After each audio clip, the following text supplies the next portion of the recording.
Guys, मैं प्रिया मीना आप सभी का लेमार्क चैनल में हार्दिक स्वागत करती हूँ। हमने पिछले वीडियो में पढ़ा था न्यूक्लिक एसिड के जनरल कैरेक्टरिस्टिक के बारे में, जिसमें हमने पढ़ा था कि न्यूक्लिक एसिड क्या होता है, वो किससे बनता है, उसका मोनोमर क्या है, उसके टाइप कौन कौन से हैं। तो मैंने उस वीडियो में कहा था कि अगले वीडियो में आपको मैं डीएनए के बारे में समझाऊंगी।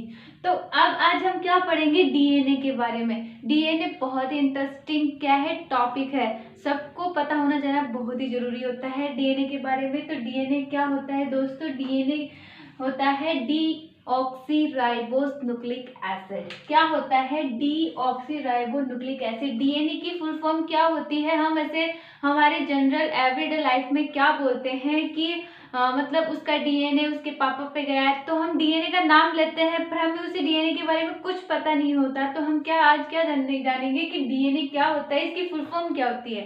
इसकी फुल फॉर्म होती है डीऑक्सीराइबोस न्यूक्लिक एसिड। क्या होती है? Deoxyribose nucleic acid. और ये डीएनए क्या होता है? डीएनए कॉम्प्लेक्स क्या होता है? मॉलिक्यूल होता है, जिसके अंदर क्या होते हैं? सारे जेनेटिक इंफॉर्मेशन होते हैं। क्या होता है? एक जेनेटिक क्या होता है? ये एक मॉलिक्यूल होता है। क्या होता है? कॉम्प्लेक्स मॉलिक्यूल होता है, जिसके अंदर क्या होते हैं? सारे जेनेटिक मॉलिक्यूल क्या होते हैं? कंटेन होते हैं। सबसे पहले क्या क्वेश्चन अराइज होगा कि डीएनए आ गया तो इसको किस साइंटिस्ट ने दिया? क्या क्वेश्चन अराइज होगा कि डीएनए आ गया तो किसने इसको डिस्कवर किया? तो इसको डिस्कवर किया जे क्रिस ने। किसने किया? जे और क्रिस ने। याद कर लेना फ्रेंड्स, जे और क्रिस ने से क्या किया?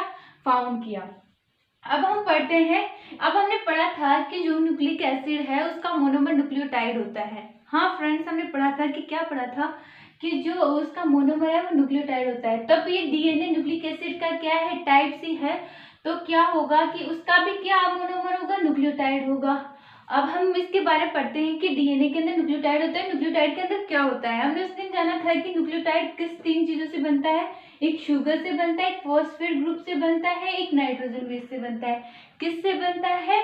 Sugar, phosphate group and nitrogenous base. अब हम जानते हैं कि डीएनए के अंदर शुगर कौन सी होती है, कौन सा फॉस्फेट ग्रुप होता है, कौन से नाइट्रोजनस बेस होते हैं। तो अब हम जानते हैं कि इसके अंदर कौन से शुगर पाई जाती है। इसके अंदर पाई जाती है डीऑक्सीराइबोस शुगर। कौन सी पाई जाती है? Deoxyribose sugar. बहुत ही इंपॉर्टेंट क्वेश्चन है फ्रेंड्स कि जब भी कोई एग्जाम में, जैसे रेलवे, एनटीपीसी, कोई सा भी एग्जाम है, उसके अंदर आ जाता है कि जो डीएनए है उसके अंदर कौन सी शुगर है। तो हम क्या बताएंगे? उसके अंदर शुगर है डीऑक्सीराइबोस न्यूक्लिक, मतलब ये तो इसके वो है क्या है? Full form. अब इसके अंदर कौन सी शुगर है? Deoxyribose sugar. कौन सी? Deoxyribose sugar. हाँ, अब तो आप समझ ही गए होंगे फ्रेंड्स कि कौन सी शुगर पाई जाती है? Deoxyribose sugar. अब फॉस्फेट ग्रुप। अब फॉस्फेट ग्रुप पे आते हैं कि फॉस्फेट ग्रुप इसके अंदर प्रेजेंट होता है और इसका क्या इंपॉर्टेंस है। फॉस्फेट ग्रुप यानी फॉस्फोरिक एसिड की वजह से ही न्यूक्लिक एसिड क्या होता है? न्यूक्लिक एसिड के अंदर क्या होते हैं? न्यूक्लियोटाइड प्रेजेंट होते हैं।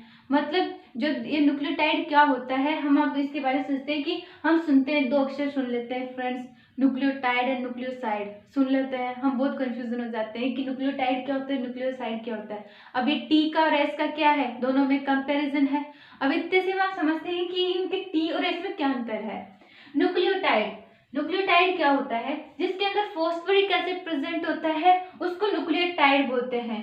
और न्यूक्लियोसाइड किससे बोलते हैं? एस, यानी इसके अंदर फॉस्फोरिक एसिड क्या होता है? अब्सेंट होता है।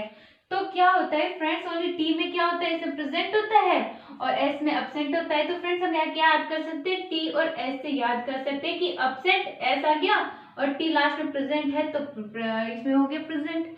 तो ये क्या होता है? न्यूक्लियोटाइड तो है ना, न्यूक्लिक एसिड बनाता है, और जो ये न्यूक्लियोसाइड है वो क्या करता है? ओनली न्यूक्लिक एसिड की बेसिक चीजें बनाता है। क्या बनाता है? बेसिक चीजें। तो अब हम पढ़ते हैं क्या नाइट्रोजनस बेस के अंदर। नाइट्रोजनस बेस क्या होता है? इसके अंदर दो टाइप के नाइट्रोजनस बेस पाए जाते हैं। कौन कौन से? Purines and pyrimidines. कौन से? Purines and pyrimidines. प्यूरिन्स कौन कौन से होते हैं? Adenine and guanine. कौन सा होता है? Adenine and guanine. और जो पिरिमिडिन्स होते हैं वो कौन कौन से पाए जाते हैं? Thymine and cytosine. क्या क्या पाए जाते हैं? Thymine and cytosine. तो अब हम पढ़ते हैं इसके टाइप्स के बारे में। डीएनए के टाइप्स कौन कौन से होते हैं, उसके अंदर क्या क्या होता है। सो गाइस, अब हम क्या पढ़ते हैं डीएनए के टाइप्स के बारे में। डीएनए के टाइप्स 3 प्रकार होते हैं। डीएनए के कितने प्रकार होते हैं? 3 प्रकार, यानी 3 टाइप्स होते हैं डीएनए के। कौन कौन से? Palindromic DNA, repetitive DNA, satellite DNA. कौन कौन सा होता है? Palindromic DNA, repetitive DNA and satellite DNA. अब पैलिंड्रोमिक डीएनए क्या होता है? पैलिंड्रोमिक डीएनए वो होता है जिसके अंदर डीएनए हेलिक्स प्रेजेंट होते हैं, पर क्या होते हैं वो सीरियल वाइज अरेंजमेंट होते हैं। क्या होते हैं? सीरियल वाइज अरेंजमेंट होते हैं, पर वो पैरेलल होते हैं। मतलब वो डबल हेलिक्स तो होंगे, पर वो क्या होंगे? एक दूसरे के पैरेलल होंगे। क्या होंगे? पैरेलल होंगे। जैसे मैंने एग्जांपल लिया है ये वाला, T T A A G C T T A A. तो अब ये है ई इसका, तब इसका उल्टा पैरेलल होगा, तो ये इसका क्या हो गया? पैरेलल। क्या हो गया? पैरेलल। ये सीक्वेंस तो है, क्या है? अरेंजमेंट तो सीक्वेंस वाइजली है, पर क्या हो गया इसका जो तो पैरेलल भी है और सीक्वेंस वाइज भी है। तो ये क्या हो गया? पैलिंड्रोमिक क्या होता है कि जो सीक्वेंस वाइजली भी हो और पैरेलल भी हो एक दूसरे के। अब रिपीटेटिव डीएनए क्या होता है? जिसके अंदर स्मॉल सेगमेंट प्रेजेंट होते हैं, छोटे छोटे प्रेजेंट होंगे इसके अंदर डीएनए के। जो प्रिमिडिन से प्यूरिन से प्रेजेंट तो होंगे, पर छोटे छोटे सेगमेंट होंगे डीएनए के, जो कि क्या होंगे? हाईली, यानी इसमें क्या होंगे? बहुत टाइम रिपीट होंगे, मतलब वो खुद ही रिपीट होते रहेंगे। जैसे ये है ये वाला, तो वो आगे जाके ये ही खुद रिपीट हो जाएगा। क्या होगा? ये खुद ही रिपीट हो जाएगा, यानी खुद ही रिपीट होता रहेगा छोटे छोटे सेगमेंट। तो इसे क्या होता है? रिपीटेटिव डीएनए में छोटे छोटे सेगमेंट आएंगे डीएनए के, और वो खुद ही क्या होंगे? रिपीटेटिव हो जाएंगे, यानी रिपीट होते रहेंगे। अब क्या है? Satellite DNA. सैटेलाइट डीएनए है ये है कि जिसके अंदर क्या होता है कि रिपीटेटिव, हाईली रिपीटेटिव डीएनए, इससे भी ज्यादा रिपीटेटिव यानी इससे भी ज्यादा रेप्लिकेट करने वाला डीएनए प्रेजेंट होता है। क्या होता है? रेप्लिकेट यानी मल्टीप्लिकेशन करने वाला डीएनए प्रेजेंट होता है। अब हम पढ़ेंगे इसकी कॉन्फ़िगरेशन और स्ट्रक्चर के बारे में फ्रेंड्स। सो गाइज, अब हम पढ़ते हैं इसकी क्या स्ट्रक्चर और कॉन्फ़िगरेशन होती है। इसके स्ट्रक्चर और कॉन्फ़िगरेशन मैंने उस दिन बताया था कि इसकी कौन सी स्ट्रक्चर किस सेल में कौन सी होती है। तो हम बताएंगे कि जो ये प्रोकैरियोटिक सेल है, ओल्ड एंड प्रिमिटिव सेल्स में इसकी स्ट्रक्चर कौन सी होती है? Circular and single stranded. क्या होती है? सर्कुलर एंड सिंगल स्ट्रैंड, यानी सिंगल हेलिकल होता है ये, है ना। किसके अंदर? प्रोकैरियोटिक सेल्स के अंदर सर्कुलर एंड सिंगल स्ट्रैंडेड क्या होती है? इसकी स्ट्रक्चर होती है। जैसे बैक्टीरियोफेज रेशियो 5 मल्टीप्लाई 174। अब है यूकारियोटिक सेल्स के अंदर। यूकारियोटिक सेल्स के अंदर है, इसकी कौन सी शेप होती है? लीनियर और double stranded DNA. Double stranded model किसने दिया था फ्रेंड्स? वॉटसन एंड क्रिक्स ने। किसने दिया था? वॉटसन एंड क्रिक्स ने। अब हम पढ़ते हैं इसको किसने इसके मॉडल्स कौन कौन से दिए थे डीएनए में, किसने कौन से मॉडल दिए थे डीएनए में। आइए फ्रेंड्स हम पढ़ते हैं। सो गाइज, अब हम है ना लास्ट पड़ाव पढ़ते हैं, अपने वीडियो का लास्ट पड़ाव पढ़ते हैं। तो इसके अंदर क्या है, हम बताएंगे कि इसमें कौन कौन से इंपॉर्टेंट मॉडल दिए थे साइंटिस्ट ने, मतलब डीएनए को बताने के लिए। तो पहला दिया था चारगाफ रूल। इसके अंदर चारगाफ था, 1950 में ऑस्ट्रियन साइंटिस्ट था ये, जिसने क्या दिया था? एक चारगाफ रूल दिया था डीएनए के ऊपर बेस्ड होके। उसके अंदर इसने क्या बताया था? इसने बताया था कि जो प्यूरिन्स होते हैं, यानी जो नाइट्रोजन बेस के अंदर जो प्यूरिन्स होते हैं, वो किसके इक्वल होते हैं? प्रिमिडिन के इक्वल। किसके होते हैं? ये प्रिमिटिव के इक्वल होते हैं। और इसको क्या बोलते हैं? 1:1 भी बोलते हैं। इसे क्या बोलते हैं? 1:1 इसको बोलते हैं।